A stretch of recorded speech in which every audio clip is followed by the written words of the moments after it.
Hi guys, I want to share with you this recording concerning basically the review for the exam. I know I sent a message earlier, so hopefully you guys have received it concerning the problems that are part of the review. Oh, some of you are here already. Good. Anyway, I just want to touch base on the stuff that is covered in the review for the exams, basically, and the final and everything else that's related to what is remaining. So hopefully you guys received the message that there are basically the chapters that are covered in this exam are chapters 41 through 44. Okay, hold on. Let me double check something, okay, very important, okay? Let me quickly check something because I really don't want to make a mistake in here. The exam is next week, right? Not this week. Yes, next week, not this week. Okay. Next week on, it's going to open on Tuesday. It's going to be available on Tuesday. And hold on. Let me make sure, okay, I have the correct information. Hold on, I really don't want to. I thought it was Thursday. Was it Thursday? Yeah, maybe it's Thursday. That's I'm sorry. It usually is. Okay, it's Thursday then. Okay, hold on.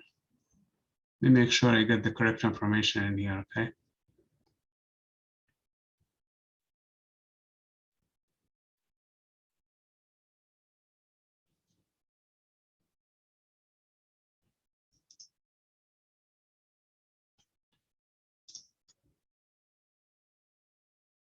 Okay, what's this link in here?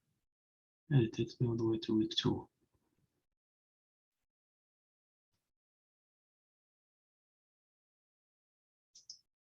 Yeah, that's correct. Okay, it's Tuesday. I mean Thursday, I'm sorry, just corrected myself. So it's gonna be Thursday, chapters 41 through 44, okay? So I sent you the problems that you guys have in the review. What you really have to focus on in terms of exams are, first of all, those data problems. Okay, they are very important in terms, because you will have one at least, but potentially two, okay, out of the 4 problems. So if there is a problem where you're graphing and when you're analyzing data, those are important in terms of at least you will have some of them similar to that. That's one thing. The concepts. When it comes to the hydrogen atom, basically you have to remember the selection rules. So in other words, you will be given an emission spectrum or an absorption spectrum, and you're supposed to go through that spectrum and analyze it and see what are the transitions that are possible in here. Obviously, the N has to change, otherwise the principal atomic number in here has to change, otherwise you will not have an absorption or an emission. However, when it comes to delta L, that delta L needs to be 1 and delta M has to be, can be 0, the change in the delta LZ, if you wish, can be 0 or plus or minus 1, okay?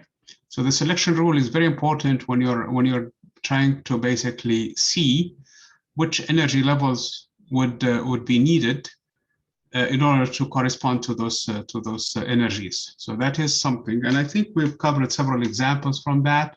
So I urge you to go through them, go through the book, make sure you understand how that works, so that you're doing correctly. Obviously, if N goes down, that means you're dealing with an emission. If N goes up, that means you're doing with an absorption.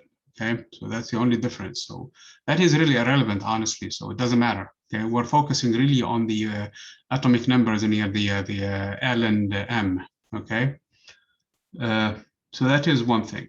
Okay, then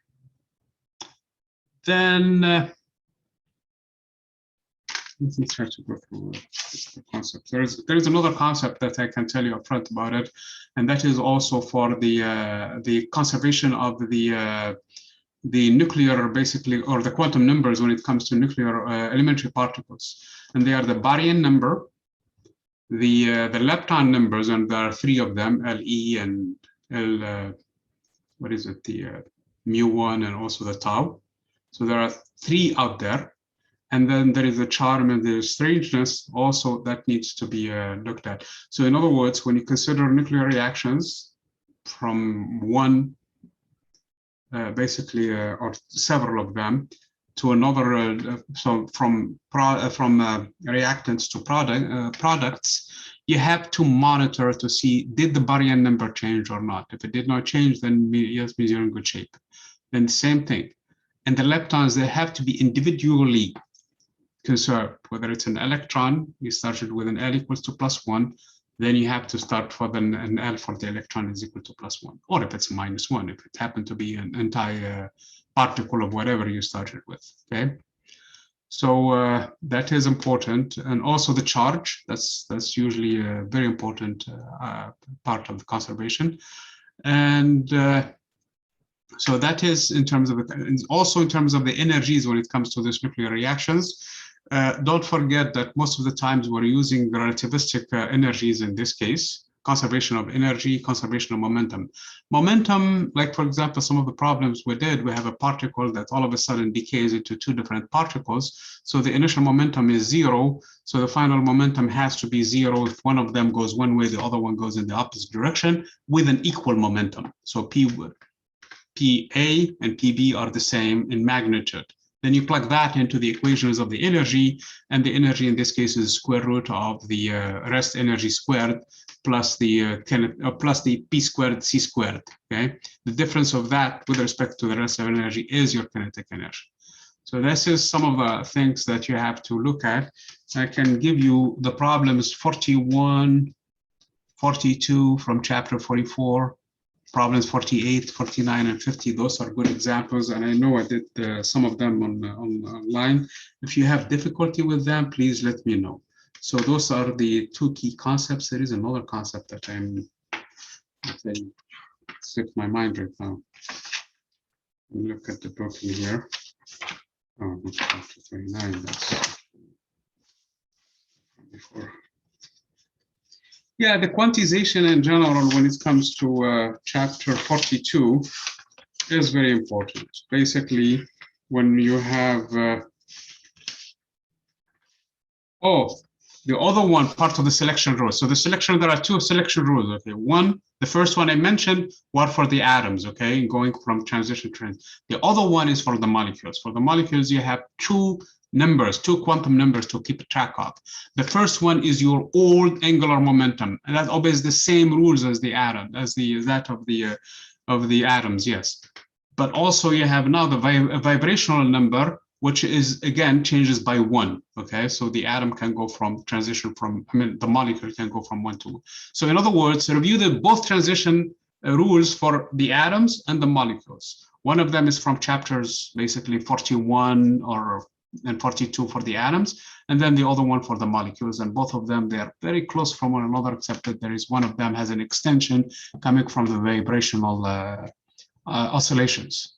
So that is really the key concepts that you need to focus on. So problems that deal with data and data representation, selection rules when it comes to emission spectrum or absorption spectrum for both atoms and molecules, and the conservation of the different quantum numbers for the different elementary particles, whether being leptons or being basically the mesons and baryons. Okay, so as long as you have these things, keeping track of them, you should be in good shape. Okay, so those are the key concept for this exam. For the final, the focus on the final is going to be, because we have had the class basically divided into 3 different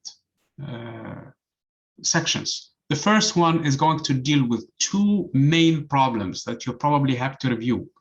The first one is the engines and the efficiency of the engines, okay? And in the same token, the entropy and the calculation of the entropy. So that is in issue 1. So if I'm doing a review, I'm going to go there. Again, don't forget the data problems, okay? When it comes to this situation. The second part has to dealt with basically the relativity, and also what led to quantum mechanics, really the historical context, light behaving as a particle and particles behaving as light. But in here, focus mainly on the relativity part of it, okay, for the final exam. Why am I saying that? Is because really the historical context of quantum mechanics really led to the stuff that we have coming in the last part. And the last part, of course, the one that we're talking about it in here. So selection rules for both atoms and molecules, and also conservation of quantum numbers when it comes to nuclear reactions, okay? So this is in a nutshell what's going on. There is another thing also that we have planned. I don't know if you guys remember it or not, and that is the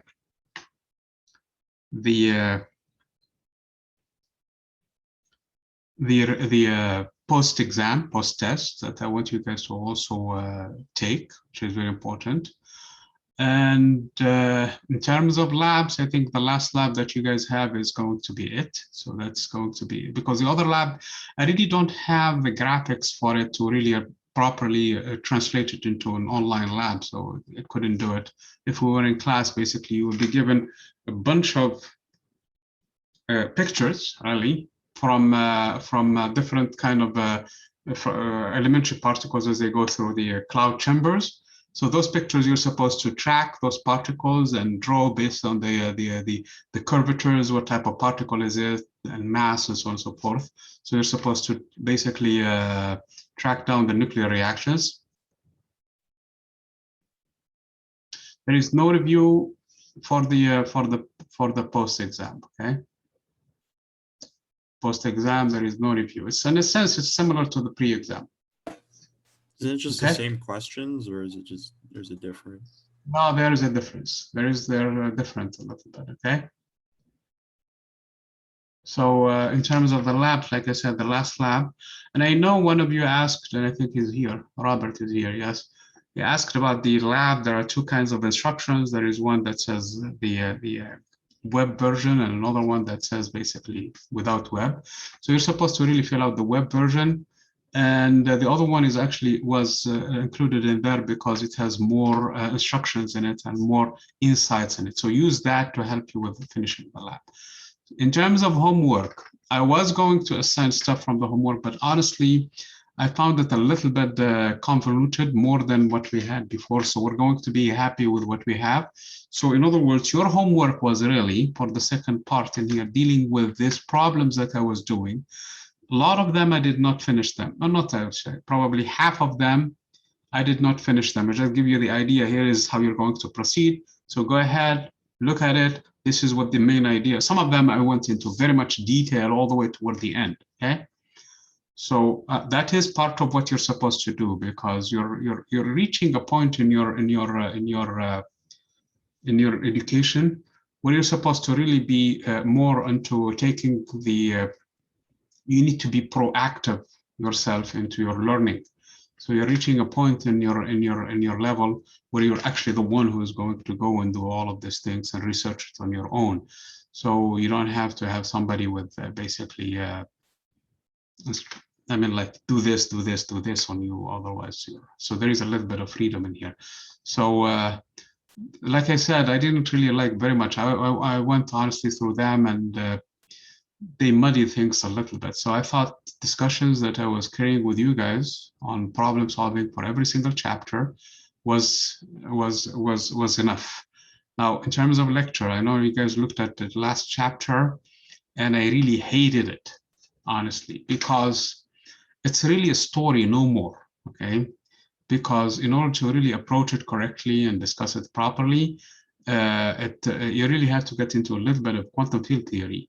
So what I did, like last resort, basically, was I pulled the PowerPoint and I just basically went through it, because the main thing that came out of it, and that's what I did actually in the problems in the discussion, were the conservation of those quantum numbers, looking at those two tables, basically 44.3, I think, and 44.2, which are going to be essential. So when you're doing the exam, you need those two tables in front of you. You need those two tables.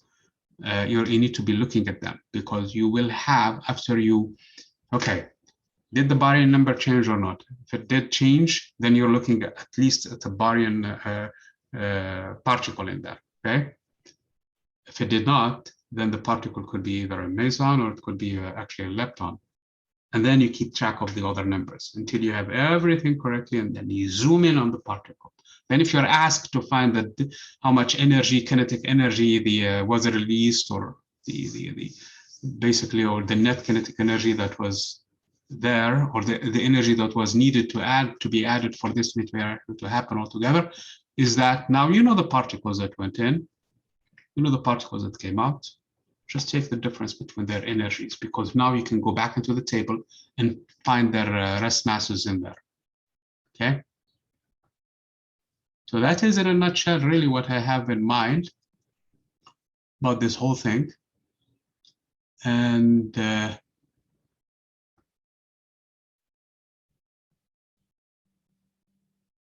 unless you guys have something else in here, I know Robert asked about the post-exam. Okay, let me do something I used to do in the past.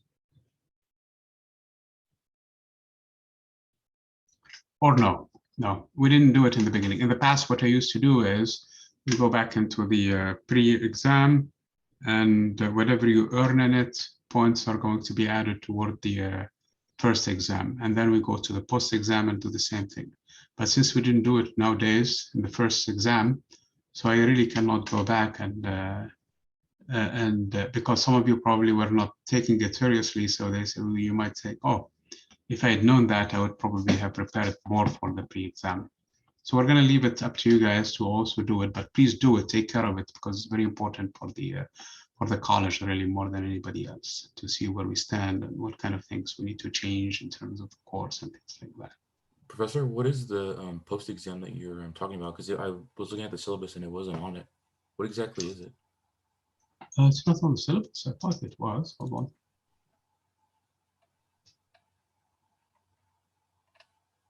Okay, hold on.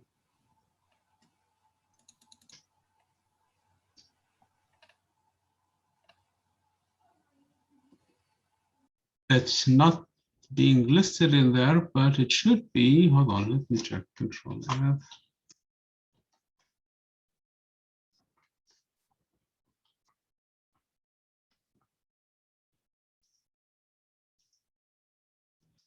If you look at on the assignments, it says May 21st is post-test, not post-exam, post-test.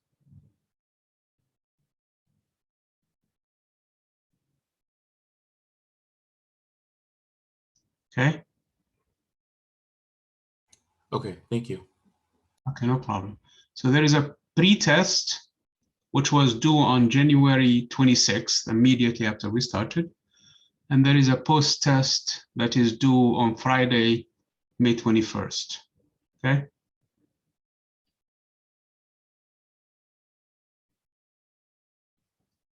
So that's the one I was calling post-exam for some reason. It's post-test. Okay. So if you're curious, trying to find out about that post-test, basically what you need to understand about it is the what are the outcomes in here? Yeah, there are 8 topics that need to be covered in it. Okay. The first one, students will demonstrate critical thinking about heat associated with phase changes. Okay, so phase transformation going from solid to liquid, liquid to solid, and things like that. So you will be asked questions like that. And also efficiency of heat engine, which is the ratio of the work delivered by the engine versus the heat that was taken into it, the Q hot. So that is something that you need to know. Okay. The equivalency of mass energy, so that's going to be probably part of the exam, to E equal to mc squared. That is item 3. Item 4 is actually Compton wavelength, and that is basically for high energy, for high frequency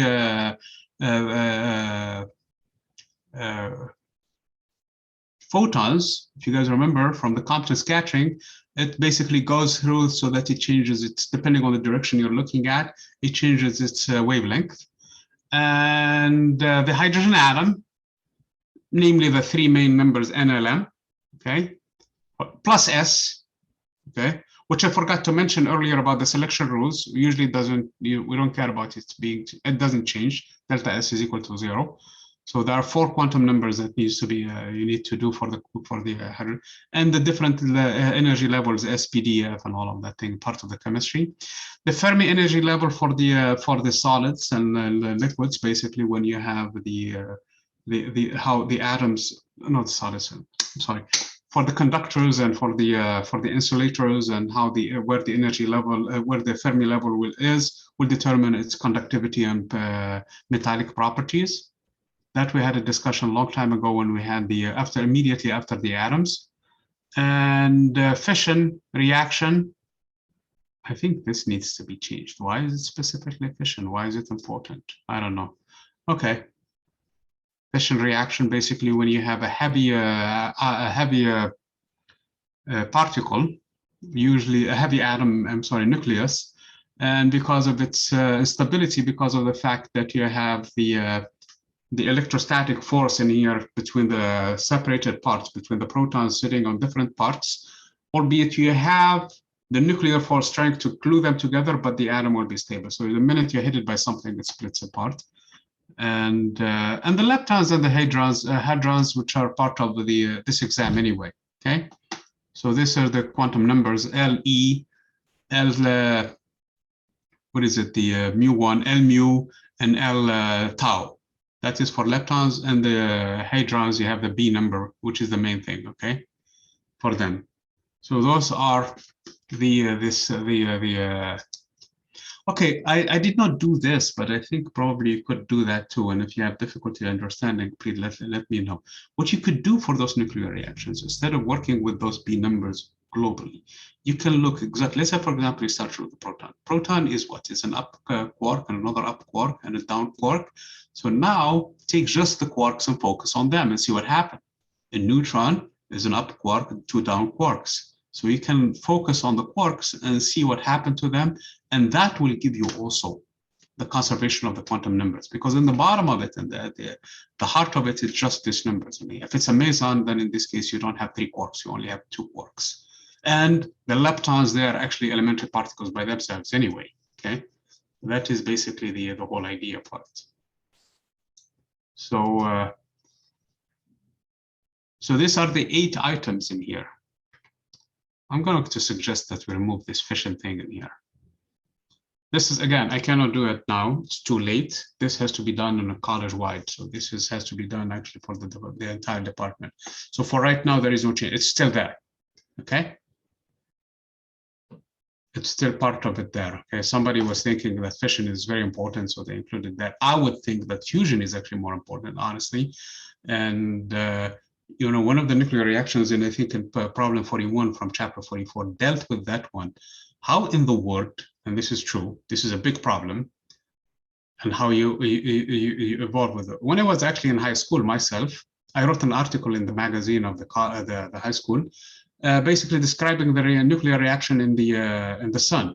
In the nuclear reaction in the sun, you have 4 protons, basically giving you a helium atom.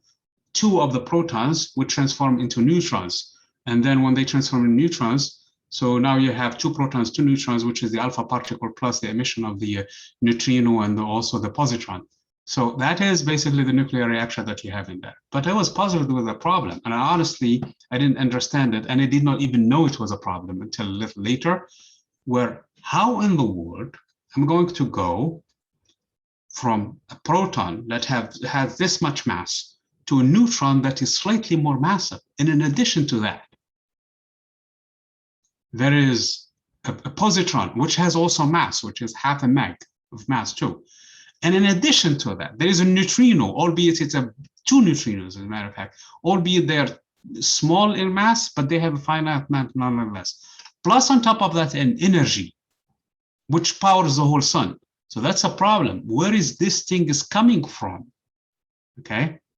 Obviously, I learned later on that the process goes through this way. That's 2 things involved with it broken down. When I was actually in college later on, actually in advanced courses in quantum mechanics, that we got that.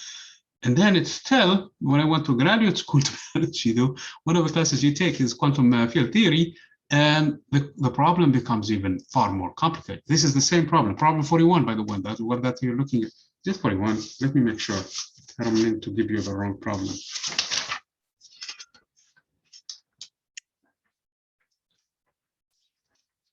There are so many of them.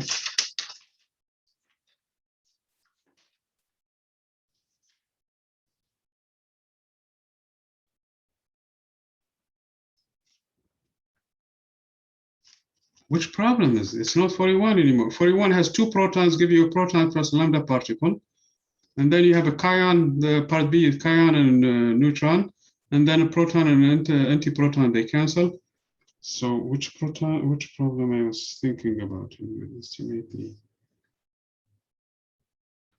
It's not there. That's terrible.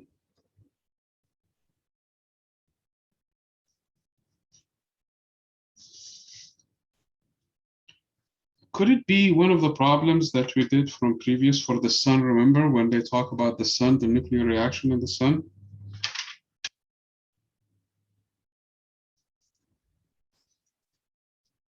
Okay, let me tell you what the, so you might think about this one because I had it in mind actually, probably. I may give up, so I may have to change this problem, okay? Okay, the section that says 44.3, okay, where under the problem section, that's page 1522. It has problem 16 through problem 24. They are similar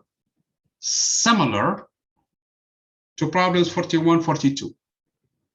Okay, similar to problems 41, 42. As a matter of fact, the equation I was looking at, the one that I'm describing right now, and hopefully I did not give more hints than what is needed for this exam because you probably know a lot about it more than anything else. And that is problem exactly 23 from this chapter. So look at problem 23, section D in it, okay?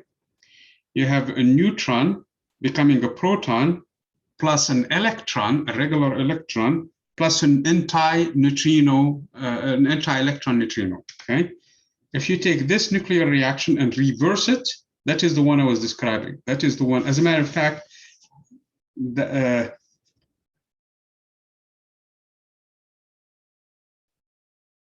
problem 42 has a mistake in it. No, not mistake. No, that's good, that's good, that's good. That is actually good. Problem 42 also similar to the reaction that I'm talking about, okay? So, do you guys want to discuss some of these problems or you guys are not in the mood for it? How much time is it? Plenty of time. No? Yes? Maybe? I had a lab question that I wanted to go through. Can I share screen? I don't know if I can. Sure. Okay. This one.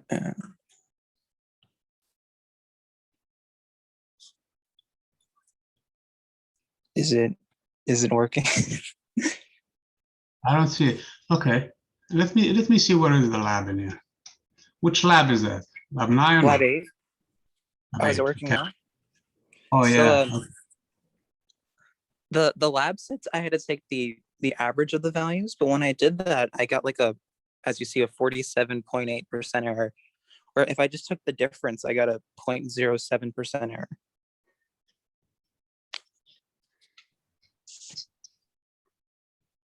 Okay, let me look. Lab 8. For lab 8. Yeah, you may have taken the wrong sign for the other value. That's all when you added them. The wrong sign. So like Yeah. like the first like 16.52 minus 51. Yeah, it could. Yeah, could have taken the wrong sign. That's all. Where is lab 8? Hold on, I understand. Oh yeah, I see. Yeah. Okay. Well, I'll mess with that, but I'll tell you how it goes. But yeah, I was really confused by this. That's it for now. I'll stop sharing screen.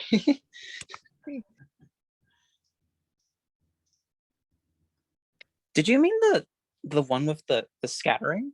And there was like 25,000 scattering things in the sun? Is that Is that the sun thing you're talking about? Yeah, I think that's the scattering problem, but that's not the, yeah, I think when we did that problem, that's what I had in mind, but the nuclear reaction that I'm talking about is similar to the ones on problem 42 and 43. Actually, it's opposite to the one in problem 43. In problem 43, it gives you a neutron becoming a proton plus an electron plus an antineutrino. So if you calculate all of the numbers for that specific nuclear reaction, there is a conservation. The baryon number starts from n neutron, which is 1, positive 1, and you end up with a proton, which is also positive 1. The electron there has an baryon number, and the antineutrino for the electron also does not have a baryon number. So the baryon number starts from 1, and you end up with 1.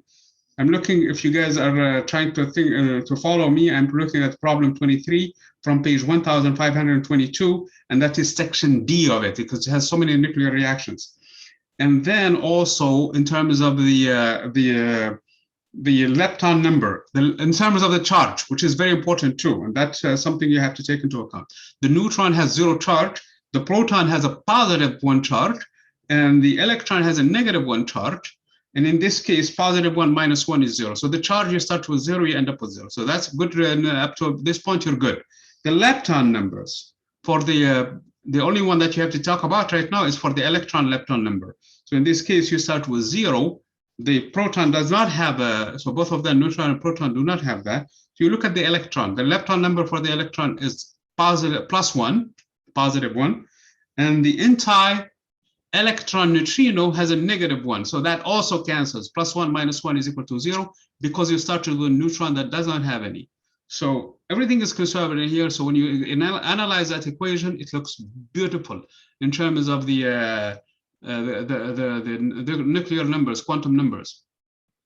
So you say that nuclear reaction is 100% legitimate, and it's true. It is. Okay, so part D of that problem. However, the actual nuclear reaction that is happening in the sun is the opposite. What's going on in the sun? You have a proton. You start with a proton, and it gives you a neutron. So that part is still the same. But instead of giving you an electron, it gives you a positron. So you move the positron on the other side, it changes the charge. So it's going to be a positron plus a regular electron neutrino, not an anti-electron neutrino. So that too is 100% similar, except if you do an energy balance for that one, there will be a problem. Because you start with a proton that has 938, and you end up with a neutron that has 939 meg. So there is an additional meg that needs to be accounted for. In addition to that, you have a positron that has also already a half a meg of energy. And in addition to that, there is actually an electron neutrino that has some mass, which is, albeit very small, but it has some mass in it too. So now the question is, at least, where is that, did that energy come from? That was my puzzle when I was actually struggling through these things. And then it turns out, like I was saying, there is the W particle. So my point, to go back into the issue that I was discussing, is that, look, these ideas evolve from, like I said, from a simplistic idea. When I wrote the first article, actually, I was reading the magazines and books and everything else, and I put it in the high school magazine. So that is, then we went to I was puzzled with the issue of the energy, because it did not make sense to me at that time. Yes, everything is conserved. I don't have a problem. I can pass the exam. There is no problem with it, but I had a problem trying to account for the energy. But then you discover the elementary particles, basically the quarks, and then the bosons, like the W plus and the W minus particles, and the Z boson. And then that makes perfect sense when you calculate, because you go from a proton, because mass is less than 1 giga electron volt, into that of a W particle that has about 80 times more massive than the electron. So how is that? How in the world is that going to happen? Where did that extra energy come from? Well, because the W plus boson and also the W minus boson are very, very short-lived. And how is that possible? Through the Heisenberg uncertainty principle. Then you can borrow a huge amount of energy from the vacuum, as long as you put it back in a very short period of time. And that is exactly how that thing can be explained. And of course, you have to take the entire nuclear reaction, not just 4 protons give you an alpha particle plus 2 positrons plus 2 neutrinos. You have to take into account the fact that this is actually a multi-step process. And actually, all of this cannot really be explained in terms of the strong nuclear force, because that's basically what they're trying to understand in terms of strong nuclear force. You have to get into the weak nuclear force. Okay, the magnetic moment, again, when we discussed it, if you guys remember, in physics 2, okay, when you have a current, okay, mu, I mean current I, and it's over an area A, okay? So the product of the mu times the area is the dipole moment, the magnetic moment, basically, how we define it in physics 2, okay? And this is a vector. It depends on the area. Just like when we did also in physics 251, I think we call it in here, the electrical dipole. In the electrical dipole, you have a positive charge and a negative charge. The product of the positive charge, or I mean the charge, it doesn't matter, because both of them are the same numerical value, times the vector that points from the negative charge to the positive charge. That was the dipole electric, the electric dipole moment, okay? So now, when we did the torque, for example, for a magnetic moment, or even an electric dipole, both of them, inside the first case, for the electric dipole, it has to be inside an electric field. For the magnetic dipole, it has to be inside a magnetic field. The torque turned out to be, from physics 2, in the first case, P, which is the electrical dipole moment, cross E, the cross product, or in the case of the magnetic moment, mu cross B, where mu is that product that I mentioned of the current times the area. So in the problems that we have in here, in physics 3, if we take, for example, the electron moving around the nucleus, the electron is a charge. And it's moving. So it's like a current, really, because the current in this case is equal to the charge per unit time. So that's from physics 2 again. dq over dt is the current. Now, I have a charge that can complete one motion, one rotation, basically, in one period. So q divided by the period, then in this case, will be my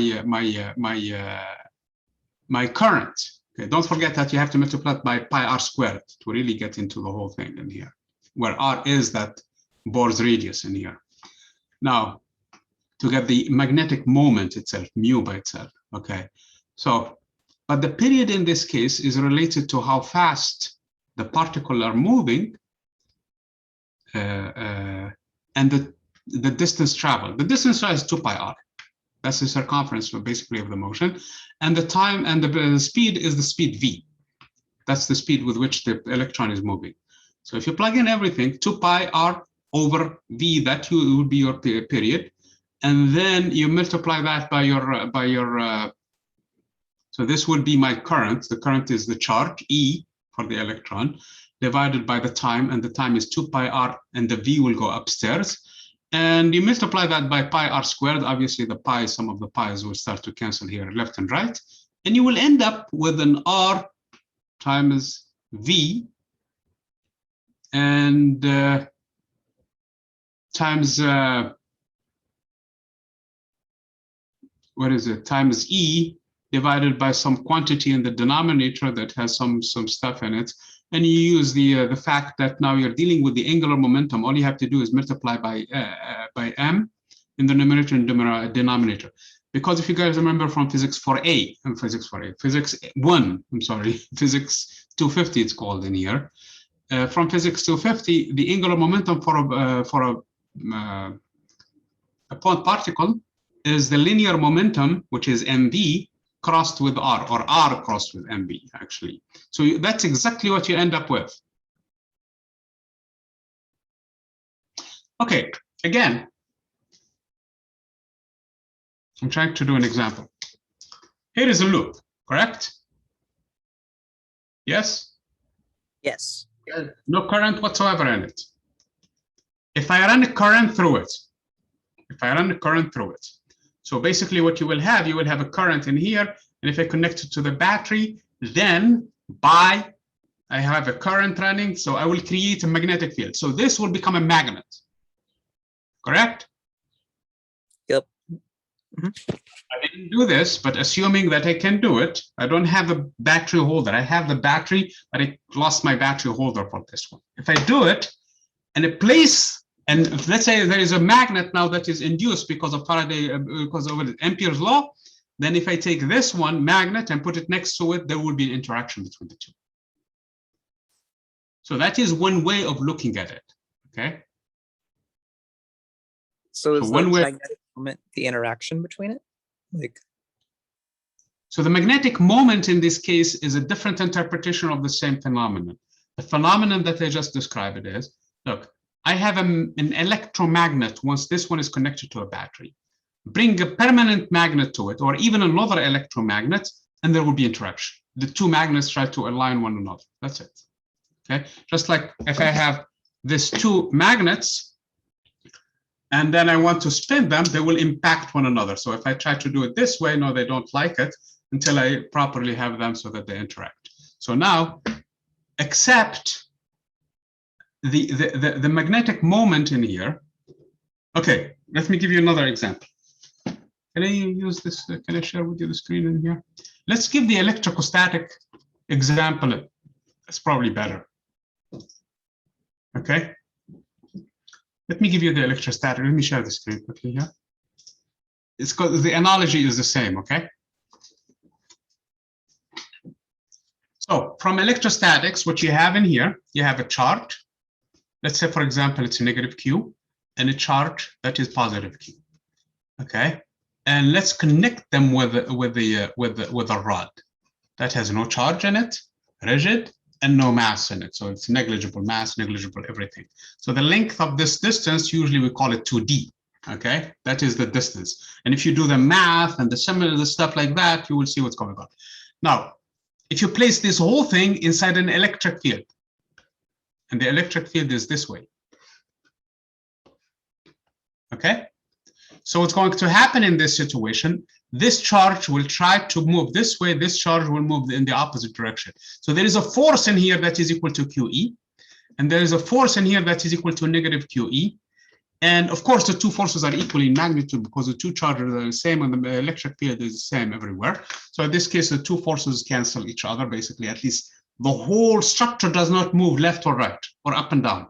So it basically stays in its place. But what can it do? The center of mass does not move. Sorry? it rotates?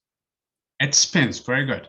So this will move this way, and this will move this way. In this picture, it looks like they're going to move in the clockwise. Okay, it's going to spin clockwise. Until when? Until this negative charge becomes in here and this positive charge becomes in here. Correct? So in this case, this quantity, which I'm going to define quickly, if I call this direction, whatever you call it, let's call it D. Okay, so until P, which is equal to Q times 2D, this vector, aligns itself with E. Okay, correct? So in that case, the torque will be equal to 0 because there is no rotation in here. Everything is So not the magnetic moment is when things become like magnetic for a second because the magnetic field is aligning all the poles in the way. Let me go back into the the magnetic field now. So here is the magnetic field. Here is a loop, correct? I'm going to assume that there is a clockwise current in it, okay? I mean counterclockwise current in it. So there is an I current running through this. And this is the area in here, A, correct? So what I'm going to say is the following. I have a current that is going counterclockwise. So the magnetic field for this one, for this loop itself, by Ampere's law, is going to be coming out this way. So this is the magnetic field that is created.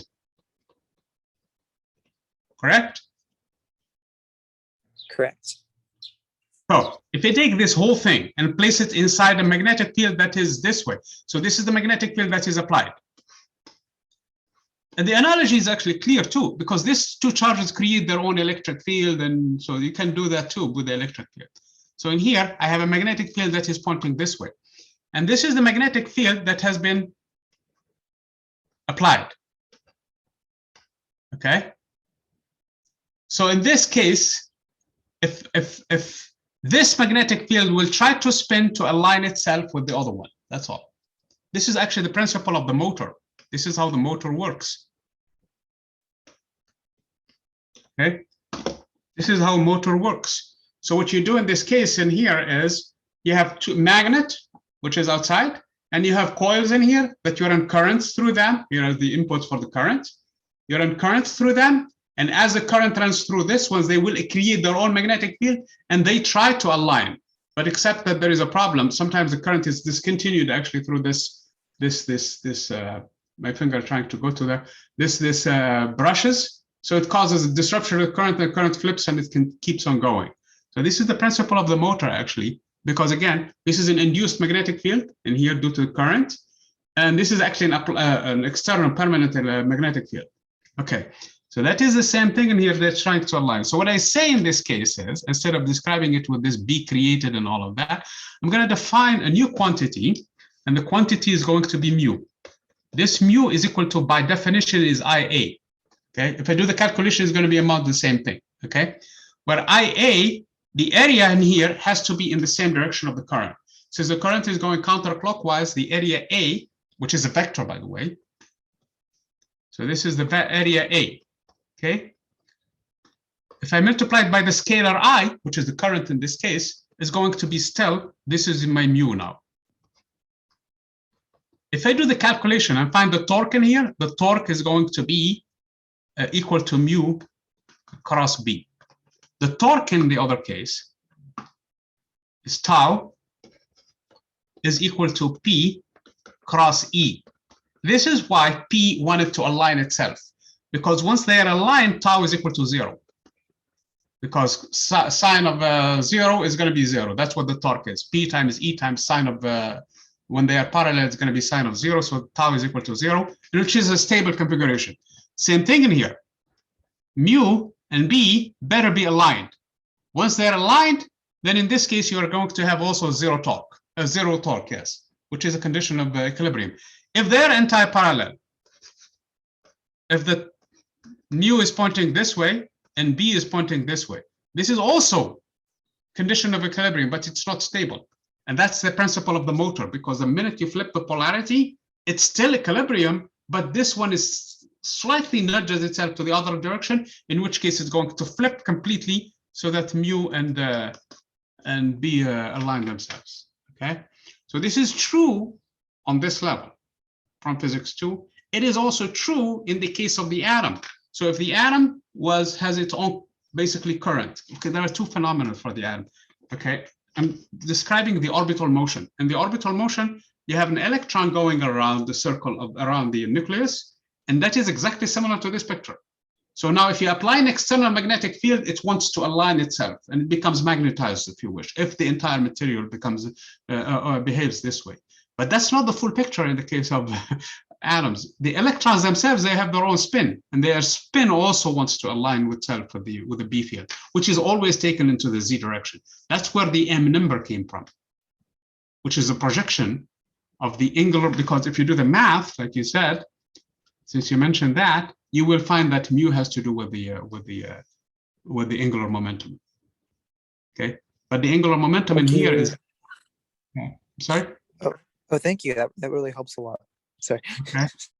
Yeah. So this stuff you have had in physics 2, I'm sure, where you had a lot of these things in here. At least when I do it, I make a big fuss over it and tell you guys that, hey, there is something coming down the road, so you better be ready for it.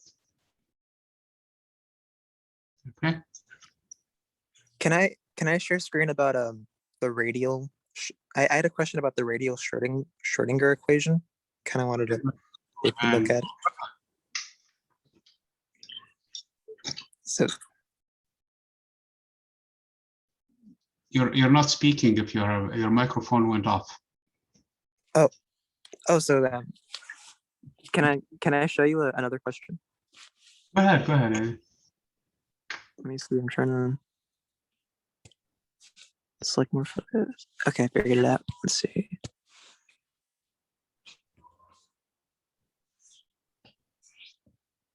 Is it working? Can you see it? Coming, yes. It's very small. You have okay, good. Okay. So what's why is it split this way into 3 different equations? Like, do we need to know all 3 of them? Because I've only seen the top one. You don't need to run all 3 of them. Who's this book in here? I have Shankar in here. Look, the derivation for this expression here is quite involved, okay? It really is beyond the scope of this course. The easiest part is the 3rd equation, okay? The 3rd equation, 4120, you can derive that by symmetry, actually. Look, if you write the Laplacian, which is really what this is, okay? In terms of its theta, in terms of phi, and in terms of r. And then, because of the symmetry in the problem, because the potential itself depends only on r, it does not depend on anything else, okay? So the other 2 quantum numbers at the end should not appear part of the energy, unless, of course, you have an external magnetic field that's going to basically lift the degeneracy, in a sense that that case you will have components in here. That's the energy will be the energy will be impacted by basically which way the atom has reoriented itself or not. Okay, so in that case there is no degeneracy, but in general there is a degeneracy, in a sense. It doesn't matter what these numbers are. The E does not depend on them. It depends on N. Okay, which is the principal number in here. So you really don't need to go at least into the derivation of this expression. It is too long, believe me. It is extremely long. Please do this in calculus or like not? 3 hours trying to figure it out, and I was like, I'm just gonna ask him on his next No. meeting. We can derive this expression fast, okay? That's the last one. I'm trying to the last one, 4120C. That should not be hard to get into. But the other 2, especially where that L and L plus 1 is coming from, that is actually the biggest headache. And the reason why that is so is because there is a condition on the polynomials that you would want to have, okay? And those polynomials need to be continuous everywhere. Basically, the function itself, psi, needs to be continuous everywhere, and its derivative also needs to be continuous. And you impose a condition at infinity, and you will see that this polynomial starts to grow unless at some point they terminate, in which case they become polynomials. Otherwise, if you do a Taylor expansion, they go forever and ever, and you will have terms that are increasing all the time. So in order for the exponential, which is the first part in here, to kill them off, those polynomials need to terminate. And that is where this number comes from, L times L plus 1. These are the so-called Legendre functions. And I would, if you are going to be, are you Robert majoring in physics or not? Are anybody majoring in physics in here or not? No.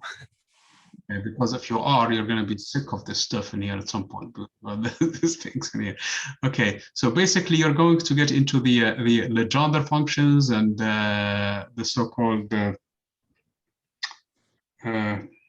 transcendental functions in general, and that is where the cutoff, you really need to terminate this one. I think in my notes, I don't know if I remember if I did that in the class or not. I told you guys to go and look at Feynman Lectures books. I have them in here. I don't know if this is the volume or not. It should be volume 3. This is volume 1. Put the page for you guys to have some sense of what that is. Feynman was teaching this very same class that you guys have right now with me. And he published a book, a 3-volume book. It's called Feynman Lectures. So it was not actually part of his lectures only. And people later on published Do you mean it. Richard Feynman? I'm sorry? Do you mean Richard Feynman? Yeah, Richard Feynman, yeah. That's the one who used to teach this level of class. Okay, so I think I referred to this equation and how he solved it for the S energy levels, all of them, not just S equals to 1, but S equals to 2 and S equals to 3 at least, and you will have a sense, a flavor of how that works. But if you want to go to the P level and the D level, it becomes a nightmare. Even he did not want to do it. Okay, I mean, it's not like he couldn't do it. He did not think that it was level appropriate for this type of class. But we here, we have even a watered version of his work, okay?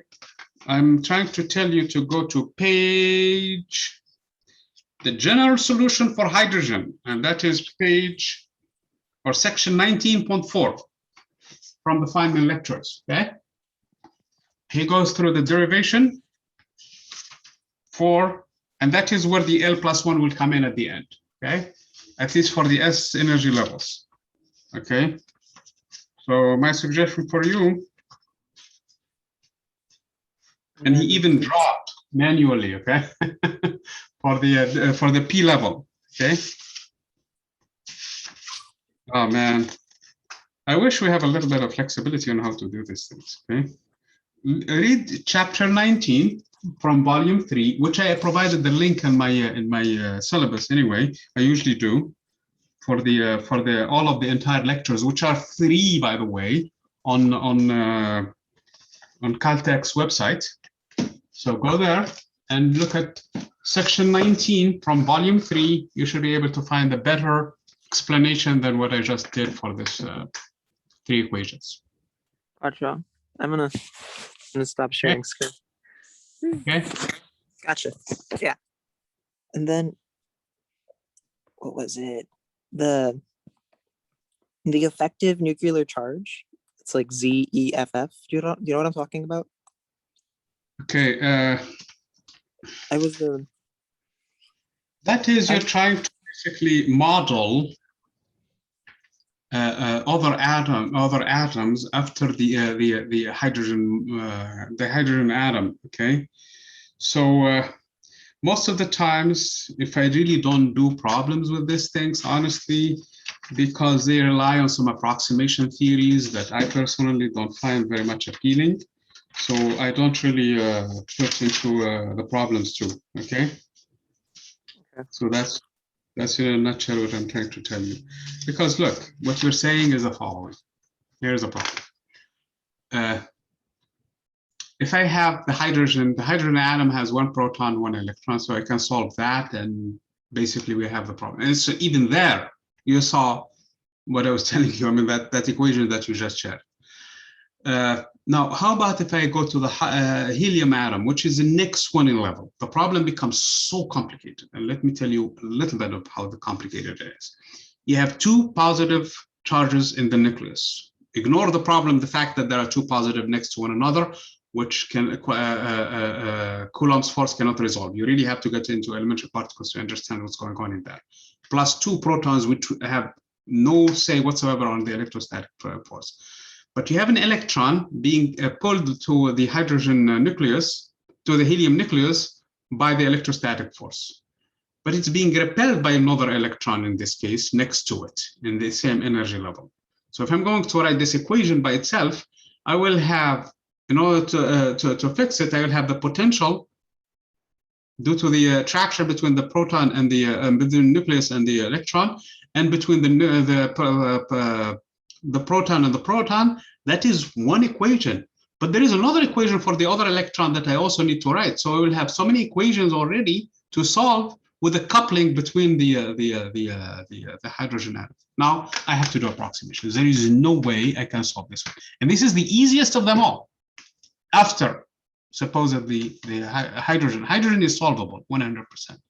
Now the helium, you have to get into numerical approximations. So now you come up with models, including the fact that, okay, what I'm saying in here is ignore everything. So what I have in here, if I want to place the first electron, so this is a completely ionized helium atom. So now I have 2 protons and 1 electron. So which becomes really similar to the hydrogen atom. All I have to do is just change Z in it, that's all, okay?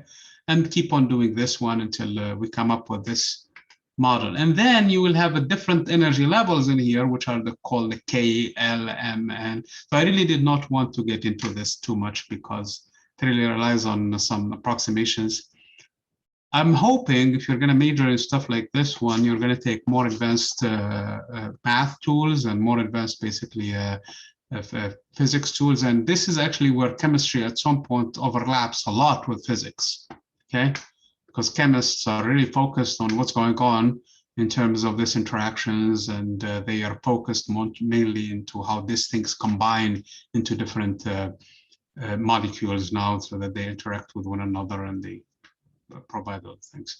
So we're really leaving at that point the realm a little bit of physics and getting into a more specialized area where chemists are, which are chemists are specialized physicists in one specific area of physics. Okay, so in other words, it's not going to be testable, at least at this level. I have a fun question. So you know neutron stars, how they're made of like, is it true they're just made of neutrons? So if that's Yes. the case, is that like a beta? Is it like a beta decay, like where the protons are turned into neutrons? I always wondered about that. No, actually what's going on in this case, yes, the protons. So here is the deal for the neutron stars. So you have neutrons to begin with in every situation, in every star, okay? But in certain massive stars, what happens after they go supernova, they start to collapse on one another. And at some point, the collapse will make it so that the electrons will fall on the proton, will be forced to merge with the protons. And in that case, you will end up with a neutron. As a matter of fact, since you mentioned it, that's exactly problem 22 from chapter 44. That's how neutron stars are formed. That is the one that is problem 23. Problem 23 part D, how a neutron is basically formed. So all you have to do is smash them together. And that's gravity does that for you. Obviously, if the star is more massive, even that cannot be sustained, because then at that point, neutrons, there will be too much neutrons. And there's some neutron star. We really don't understand what's going on in their inside, because probably what's inside the neutron star is maybe big soup of quarks basically floating around. So even then, there will be a neutron star will not be stable. But neutrons themselves, basically, yes, that's exactly what's going on in a neutron star. There are no protons anymore in electrons. They are all merged into a, and that is by reaction D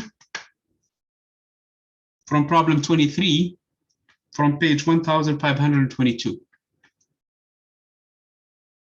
So if I am really taking this exam and I want to be serious about it, that section of problems 16 through 24, I would look at them and try to understand how to do them in light of what we did in examples 41 and 42. And 43 also, okay? Although 43 dealt with the energy, and these problems don't really deal a lot with the energy, they deal mainly with the conservation of the nuclear quantum numbers. Okay. So actually the question you asked was not outside of the context at all. It was well within it.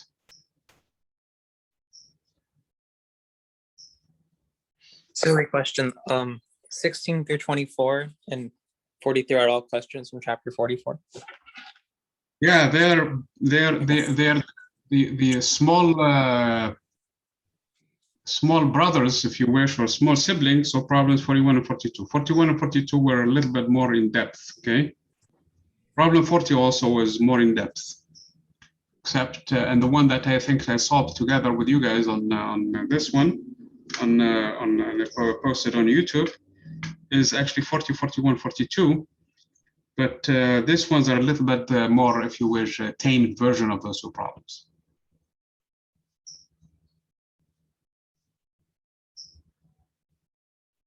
Okay. Oh yeah, I feel a lot better about neutron stars now. Thank you. Don't go near one of them because the magnetic field will be too ridiculous, too strong, man. I'm gonna touch one. When I die, launch me into space, straight into a neutron star. Okay, guys. So I wish you best of luck. Sorry, I was not really responding as fast as I wanted to be because I was tied up with so many things. There is a new project that involves another college I'm working with on NASA and UCSD, trying to get some grants basically working. And I think it's going well in that place. And I'm hoping that I will be in focus actually this weekend with you guys. So make sure that to communicate, hopefully I will respond to you as soon as possible. And the exam, again, is going to be on Thursday. I'm sorry, I said in the beginning Tuesday. So I'm going to follow up with this one with a message to everybody. And since you guys benefited from that, I'm going to post this discussion, of course, on Canvas so that people can see it. And also, I'm going to follow it with a message, especially since I made a big fuss. I was not hoping to do it, but I did already on those problems from 16 to 24 from chapter 44. But now everybody has to get the same advantage when it comes to exams and things like that. Good. So Yeah, I'm going to stop. Okay, I'm going to stop the recording.